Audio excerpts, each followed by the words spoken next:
მატებული ბიზნეს იდეა ჩემი აზრით არის პირველ რიგში იდეა, რომლითაც მე მწამს როგორც ბიზნეს ოუნერს და შენ როგორც ინვესტორი სულ რომ მილიონი ჩაასხა ამაში, თუ ჩემი ემოციის, ჩემი მე ყოფა თავხედობა და ვიწყი ქარიზმის გარეშე, ჩემი შრომის, მთელი იმ უძილო ღამეების, ეს თქვა ყოველი წამი არ არის ჩადებული ამ საქმეში, ფული ვერ ხდის ბიზნეს წარმატებულს. ეგ სხვა ადამიანები ხდიან წარმატებულს.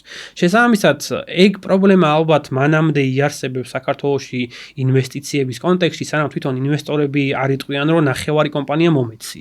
ანუ შენ მართვის უფლებას მართმევ მე კომპანიის და გადაწყვეტილების მიღების უფლებას მართმევ. აგრეთ იდგა ბიზნესი, რომელმაც არის ცოტა პლატფორმა აქეთ ხარ ისე პლატფორმა, რომელსაც არის ცოტა ბიზნესი. შენ თუ შენს ორგანიზაციაში თანამშრომელს არ გააპრიორიტეტებ და თანამშრომელზე წინ დააყენებ მომხმარებელს, ჩემი წარმოდგენით, შენ ხარ უბრალოდ კომპანია, რომელიც რაღაცას ყიდის, ან რაღაცა მომსახურებას თავაზობს სხვას და ეს ვერ გადაიქცევა ორგანიზაციური კულტურის მქონე, ეს ვთქვათ, რაღაცა ოჯახს ვერ დავარქმევ ამას, მაგრამ გარემოდ, სადაც ადამიანებს უხარიათ ყოველდღე 10 საათის დადგომა და არა პირიქით.